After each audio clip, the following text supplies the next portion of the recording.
Bonjour, bienvenue dans cette 9e partie de la série de vidéos dédiée aux régulateurs de tension. Dans celle-ci, on va débuter l'analyse des régulateurs de tension parallèles. On va débuter en effectuant une analyse du fonctionnement général d'un régulateur de tension parallèle ou shunt.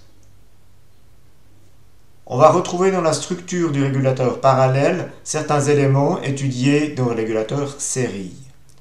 On va retrouver notre référence de tension qui est ici. On va retrouver à la sortie une mesure de la tension de sortie qui va détecter les variations de cette tension. On va retrouver ici la détection de l'erreur. Cet élément va comparer la mesure de la tension de sortie à la valeur de la référence de tension. En fonction de l'erreur, cet élément va agir sur l'élément de contrôle qui est placé en parallèle avec la résistance de charge.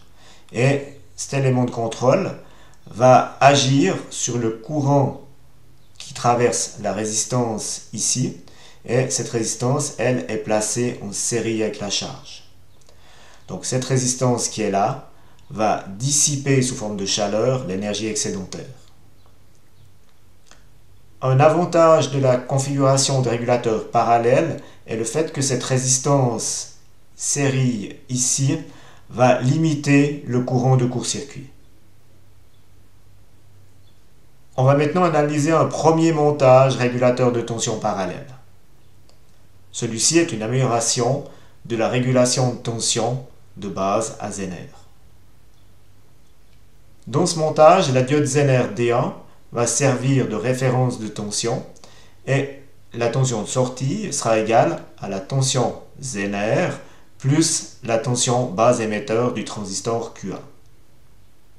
Donc dans l'exemple qui est ici, on a une diode Zener 5,6, on a les 0,7 volts de tension base émetteur, on va retrouver 6,3 volts à la sortie. On va retrouver ces 6,3 volts au bord du transistor, entre collecteur et émetteur, et on va retrouver cette tension aussi au bord de la résistance de charge.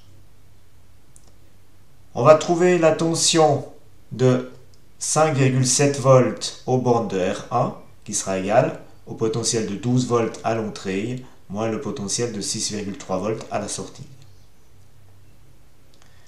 Maintenant qu'on a toutes les tensions, on va s'intéresser au courant. Pour ceci, on va commencer par le courant de la résistance R1. Il suffit de prendre la tension UR1, 5,7 volts, et la diviser par la valeur de R1, 220 ohms, et on obtient 25,9 mA.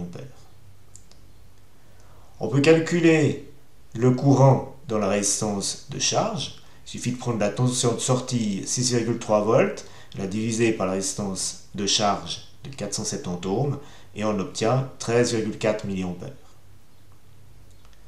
Ce qui fait qu'on va avoir entre le courant de la diode Zener et le courant collecteur du transistor Q1 une valeur de 12,5 mA.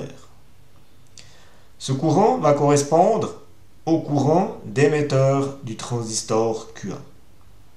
On pourrait négliger le courant de base et partir du principe qu'on trouve 12,5 mA dans le collecteur de notre transistor Q1.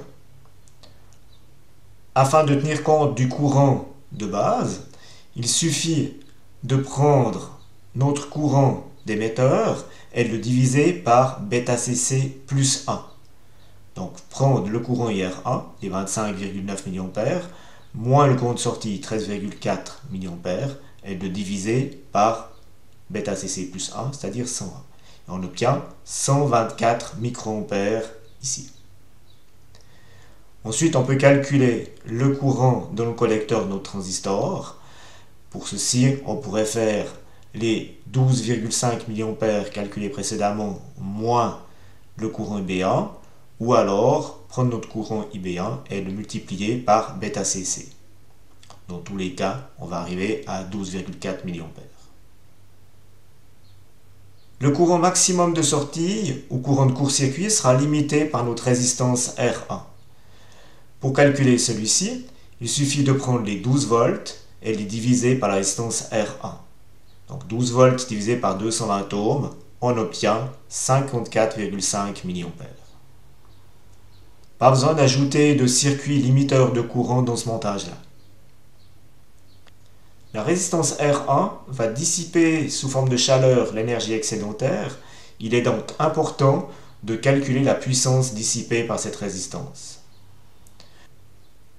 Selon les valeurs calculées ici, 5,7 volts et 25,9 mA, on obtient une puissance dissipée de 148 mW. Si on prend la puissance maximum, on va avoir 12 volts sur la résistance R1 et les 54,5 mA, ce qui nous donne une puissance de 654 mW. Ce premier montage régulateur de tension parallèle n'a pas de mesure de la tension de sortie. Dans la configuration de base du régulateur de tension parallèle, on a la mesure de la tension de sortie et celle-ci va être ici comparée à la référence de tension afin d'agir sur l'élément de contrôle. Dans ce montage ici, on n'a pas cette mesure de la tension de sortie, donc ce montage va fixer la tension de sortie, mais ne va pas la réguler. Dans la vidéo suivante, on va analyser un second régulateur de tension parallèle qui, lui, possède cette mesure de la tension de sortie. Ceci met fin à cette vidéo. Je vous remercie de votre attention et je vous souhaite une bonne journée. Au revoir.